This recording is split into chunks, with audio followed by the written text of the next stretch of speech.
Hi friends, welcome back to the channel. Today we are talking about a non-traditional or mature student's guide to graduate admissions. Non-traditional and mature students are often some of the most inventive, dedicated, and inspiring students, researchers, and future educators.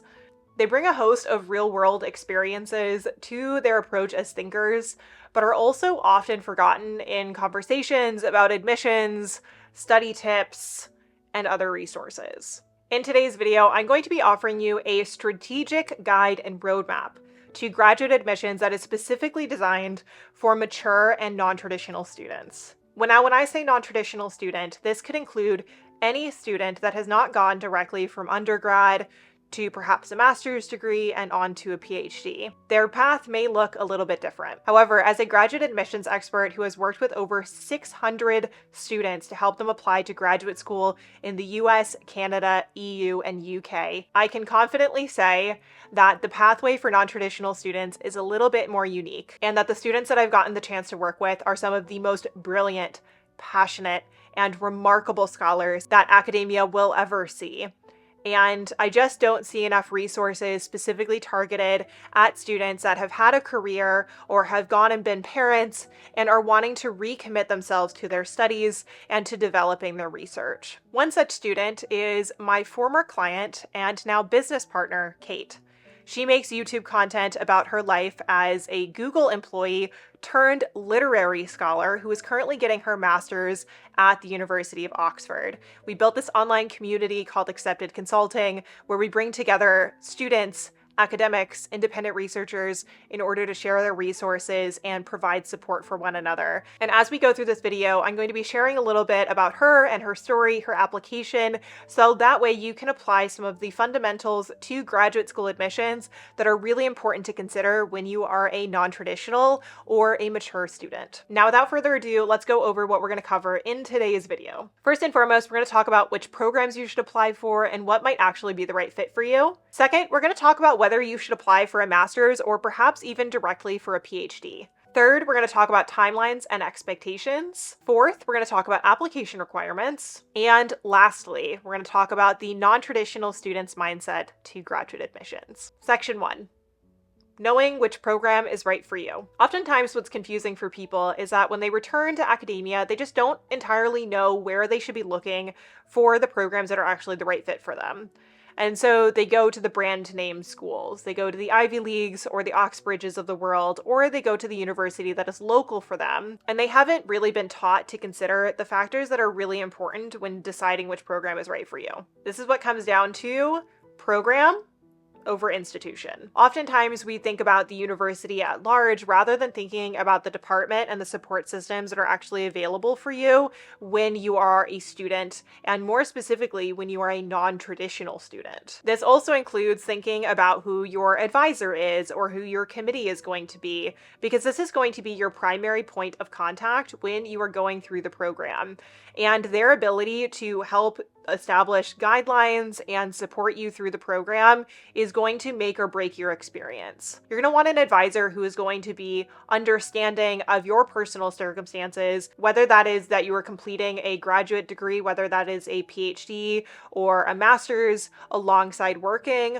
Maybe you're a parent, maybe you have a partner that also plays a role in your ability to move or to pursue certain types of research. And therefore, you want to make sure that you have a relationship with the potential advisor that is going to be well suited to the types of needs that you're going to have. This is going to be very different than somebody who is 21 or 22 years old going directly into a master's or PhD program, who doesn't have the same life experience that you do, but might not also have the same expectations that you do or that your family might in order to support yourself. So you want to think about these factors when you're looking at different programs and who your support network is going to be within that program. Another thing to consider is location, benefits, and structure. One of the considerations for clients that had children, for example, was that they needed to remain within their hometown because their children were enrolled in a schooling system that they did not want to leave from. So their actual physical mobility was a bit limited. However, there were other students that I worked with that also had considerations that related to their healthcare or various factors such as having to care for their family. And these are things that are really important when you're considering which program is going to be the right fit for you. And for example, if you are going to be limited geographically, thinking about which programs are eligible within the area that is near your home. But this might also look like considering part-time continuing education programs that only have a short-term residency requirement, such as the continuing education program at Oxford, or the online programs that are available through Harvard's Extension School or some of the other online master's programs that may be available to you. The only thing I will leave as a disclaimer here is that online programs often do not have the same type of support that in-person and even part-time residential programs will, so just take this into consideration when you're looking at different programs and what type of structure you're going to need in order to be a successful researcher. To summarize, when considering programs, I want you to think about institution, advisors, and support networks over universities. So think more so about the program and the support that is going to be available to you there over the university name itself. And secondly, think creatively about what it is that you're going to need within your program and how it is that programs such as distance learning or continuing education programs may be a better fit for you than a traditional full-time master's degree or PhD at a public university.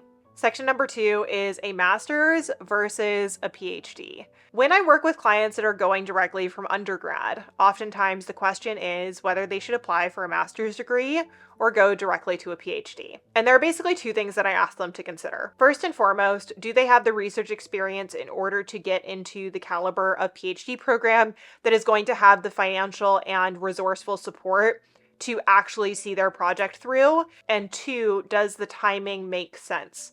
If you are wanting an academic career, one thing that I argue you should consider is ensuring that you have enough time to actually publish. And oftentimes, the students that I've seen go directly to PhD programs feel very rushed through coursework and don't make strategic moves to publish, and that puts them in a difficult position when they end up going on the job market. Now, non-traditional students have another barrier to consider, and this is the written quality of their work at the time in which they're applying. For example, my friend Kate had done her undergraduate degree in law. She has gone on to be an incredibly successful lawyer and compliance specialist working for Google, but when she was applying for degrees in literature, she didn't have a written sample or the supporting documents and letters of recommendation that coincided with that degree. The advice that I gave her was to start with a master's degree, because that would give her the opportunity not only to develop her writing and her research skills,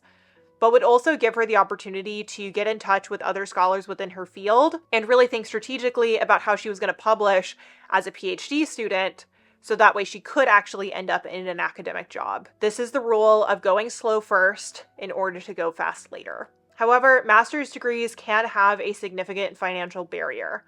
Oftentimes, non-traditional students that I worked with would want to go directly to a PhD program because in the United States they were funded, but the master's degrees were not.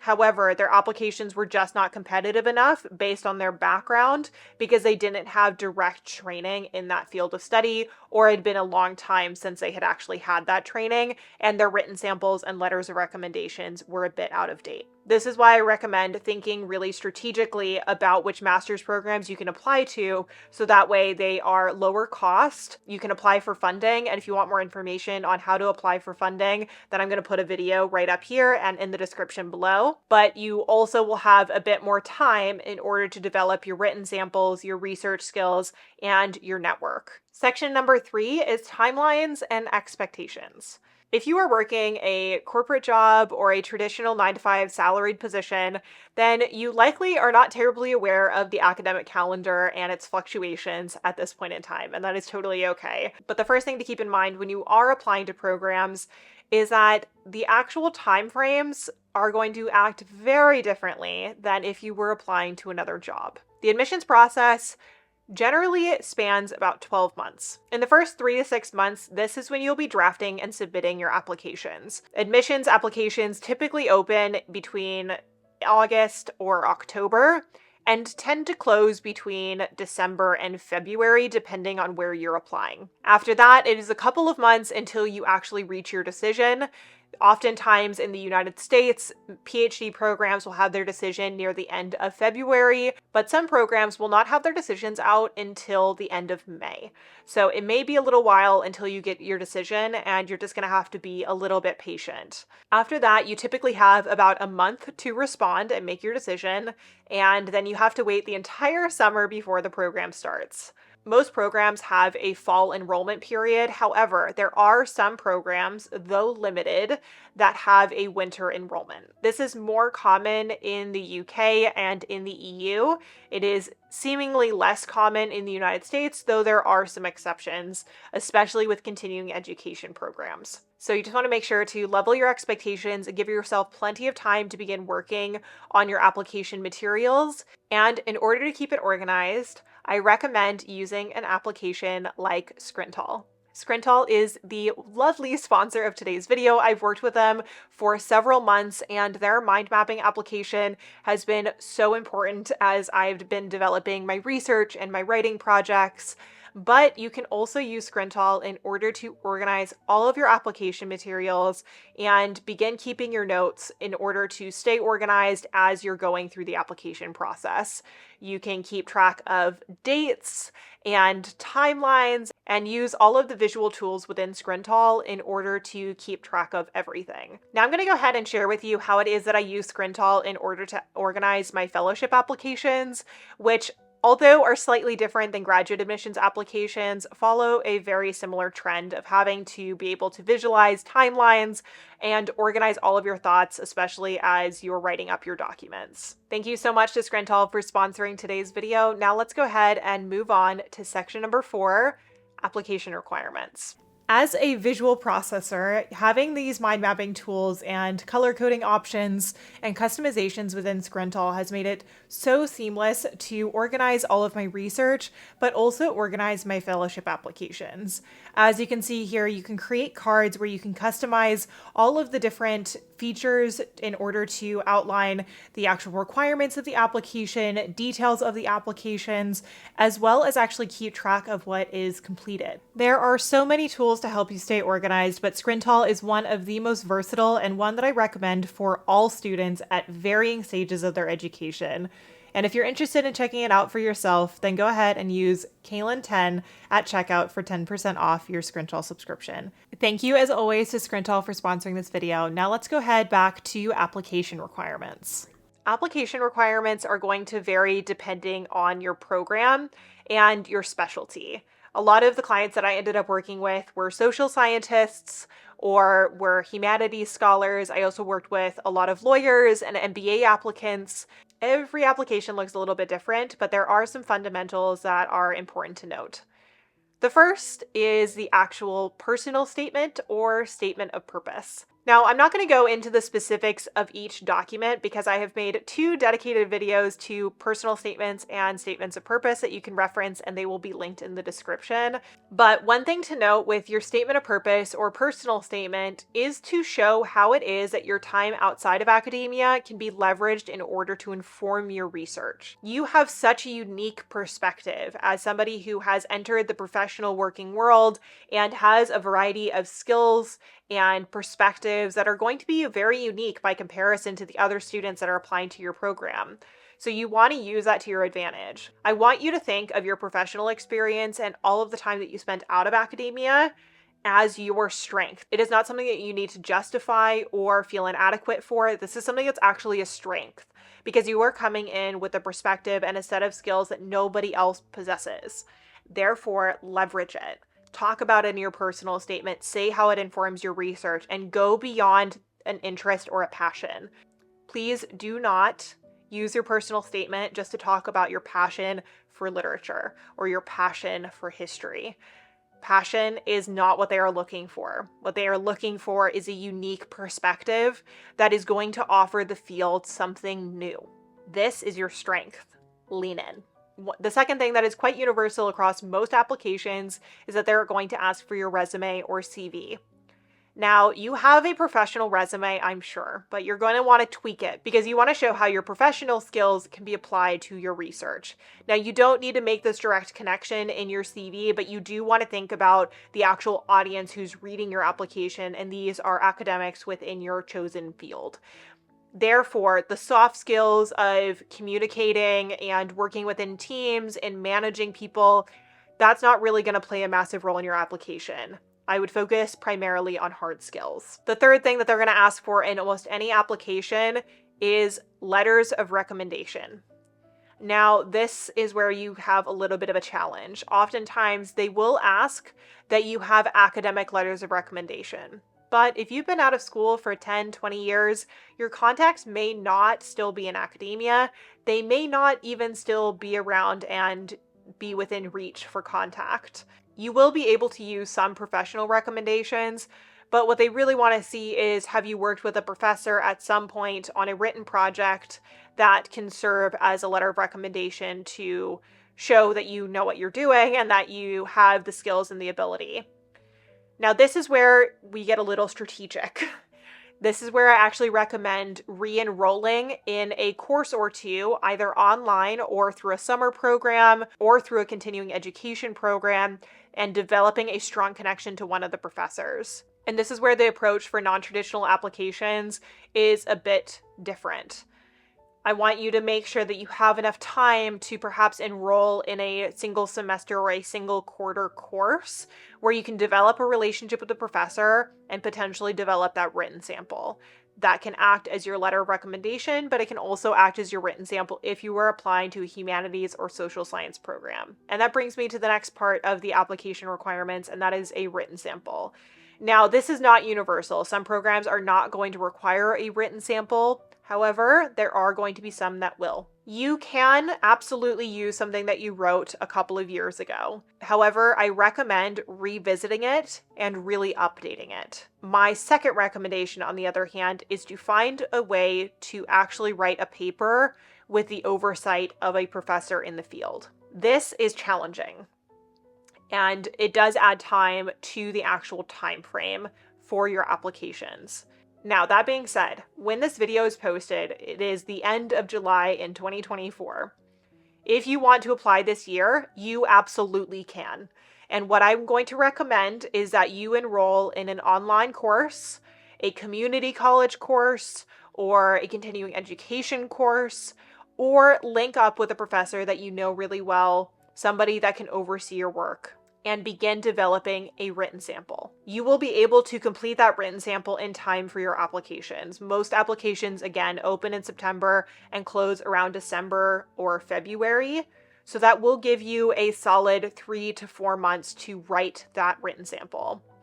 And if you need some support and a group of scholars who get it, who are also non-traditional students to support you, I highly recommend checking out Accepted Society and our writing groups in order to develop your written sample. This is something we actually did with Kate's application. When she came to apply, she had met with me in the spring before she planned on submitting her applications, and she did a summer program at Oxford in order to develop her written sample. And that was the piece that we ended up using for her application. It also gave her recommenders for her letters. However, that doesn't mean that you need to go to an expensive in-person program at a university. There are many ways around it. I recommend leaning on your local community college, your contacts, the people within Accepted Society, or even an online course in order to develop that written sample and that connection if you are several years out of university and you are potentially changing tracks of subject. And that brings me to the final section of this video, which is about mindset. One of the common traits among non-traditional students is this overwhelming sense of imposter syndrome. The sense that perhaps it's too late to apply, that they are too far into their careers to truly chase their passions, and that they are going to be among students that are much younger than them, that are more experienced than them, have more practice than they do. But I want to go ahead and share my experience, which is that all of the clients that I have worked with that were non-traditional students were the most capable, the most passionate, the most invested students I have ever worked with. and all of them have gone on to become incredible scholars in their own right. And some of the top professors in your field likely did not go directly to their PhD program. For example, one of the top professors at Yale right now in the field of history of science and African American studies is Kaelyn Roberts. However, before she ever went into a PhD program and wrote her most incredible monograph that landed her the job at Yale, she was actually a Shakespearean actor. And one thing that I'll say from having attended her lectures is that her experience on stage shows in everything that she does, in everything that she writes, and in every way that she presents a lecture. She is one of the most incredible powerhouses in the field because of her experience outside of academia. Your experience outside of academia, in your personal life, in all of the time that you've spent outside of your studies are going to inform your experience as a student and as a researcher. And academia right now needs unique researchers. We need people willing to ask difficult questions and to look and try new things as they develop their methods for research. And so I know it's scary to make a big change. I know that you might feel overwhelmed by the process, but I just want to say something directly to you, which is that I believe in you, and there is a community online that believes in you, and your experience is going to make academia a better place. And so I hope that this plays a role in your journey and that you get the support that you need in order to take this step and to invest in yourself and in your research, because we need you.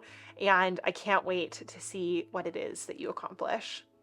So thank you so much for watching this video, and thank you to Scrintal for sponsoring this one and for supporting non-traditional students in their journeys to and through academia. And if you want to join a community of students just like you who are trying to figure things out, then please check out Accepted Society. The links are going to be down below. This is an online community that hosts writing groups and has an online forum in order for you to connect with other non-traditional students, independent researchers, and scholars from around the world. It is a really special place. This is a really special video, and you are an incredibly special scholar. So I wish you the best of luck, and thank you so much for watching. See you next time, friend.